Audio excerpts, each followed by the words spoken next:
Aisha stood at the school gate, holding her books tightly against her chest. It was the last day of the term, and everyone around her was laughing, taking pictures, and making plans for the long holidays. But Aisha wasn't smiling. Her eyes kept searching for someone who hadn't shown up at school for weeks. That someone was Hassan. Hassan had been her closest friend since class 6. They studied together, ate lunch together, and shared every small happiness of their school life. If she got low marks, Hassan encouraged her. If he felt stressed, Aisha cheered him up. They were not just friends, they were like two parts of the same story. But then something changed. 3 weeks ago, Hassan suddenly stopped coming to school. No message, no call, no explanation. Aisha tried texting him many times, even tried calling, but he didn't respond. She worried. She wondered if he was angry with her. She replayed all their last conversations in her head, trying to find out what went wrong. The school bell rang. Students rushed out, shouting with joy. Aisha walked slowly toward the road, feeling lonely even in the crowd. Then she heard a familiar voice behind her. Aisha. She turned, and her heart almost stopped. It was Hassan, but he didn't look the same. He looked thinner, quieter, and his usual bright smile was missing. He walked toward her slowly, as if carrying a heavy weight on his shoulders. "What happened to you?" she asked, her voice filled with both surprise and worry. Hassan looked down at the ground.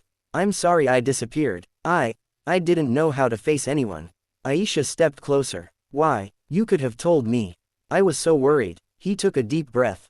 "My father had a heart attack 3 weeks ago. He's still in the hospital. I had to take care of everything at home, my little brother, my mother, school work, everything. I felt like the whole world was falling apart." Aisha felt her chest tighten. "Hassan, why didn't you tell me?" "Because I didn't want you to see me weak." His voice cracked. "You always think I'm strong. I didn't want to break in front of you." Aisha's eyes softened. She slowly placed her books on the ground and stepped closer until they were face to face. "You don't always have to be strong," she whispered. "Not with me." Hassan finally looked up at her. His eyes were tired, filled with sadness, fear, and something even deeper, loneliness. He had been carrying too much, and he didn't know how to let it out. And then, without saying anything more, he suddenly stepped forward and hugged her. It wasn't a small hug. It wasn't a friendly hug. It was a hug that held all the pain he had been hiding, all the fear he had carried alone, all the nights he had cried silently. It was a hug that said he needed comfort, he needed someone to stand beside him, he needed her. Aisha froze for a second. She had never seen him like this. But then she gently wrapped her arms around him. She didn't ask questions. She didn't give advice. She simply held him the way someone holds a breaking heart, softly, securely, silently. Students walked past them, chatting loudly, but for that moment, the world around them disappeared.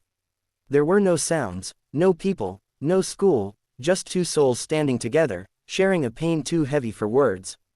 Hassan's voice trembled as he said, "I thought I was going to lose him. Every day I see my mother crying. My brother keeps asking when Baba will come home. I feel helpless." Aisha held him tighter. "You're not alone anymore," she whispered. "I'm here." He rested his forehead on her shoulder. "Thank you for not giving up on me." When they finally pulled away, his eyes were wet, but his face looked lighter, as if the hug had taken away some of his pain. Aisha picked up her books and smiled softly. "Let's walk together." They walked quietly down the road. Hassan talked about the hospital, the responsibilities, the sleepless nights. Aisha listened patiently, asking nothing, judging nothing, just being there. When they reached the corner of the street, he stopped. "Aisha, today, when you hugged me, it felt like the world became easier to carry." She smiled warmly. Sometimes a hug says everything words can't. For the first time in weeks, Hassan smiled, really smiled. Not the polite smile he used to hide his feelings. A real one. Over the next few days, Aisha visited the hospital with him, helped him with his schoolwork, and supported his mother in whatever small ways she could. She wasn't trying to be a hero, she just cared. Hassan's father slowly recovered, and the day he opened his eyes fully, Hassan cried again, but this time from relief. Aisha was there then too. Later that evening, when they walked out of the hospital together, Hassan looked at her with a softness she had never seen before. "You know," he said, "I used to think big words were needed to express big feelings. And now I know a simple hug can say everything." Aisha chuckled quietly. The hug that said everything. He nodded. Exactly. They continued walking side by side, the evening sky glowing orange behind them.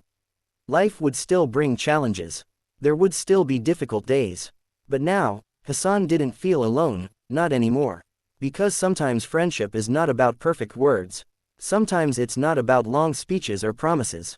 Sometimes it's just about being there, quietly, when someone needs you the most.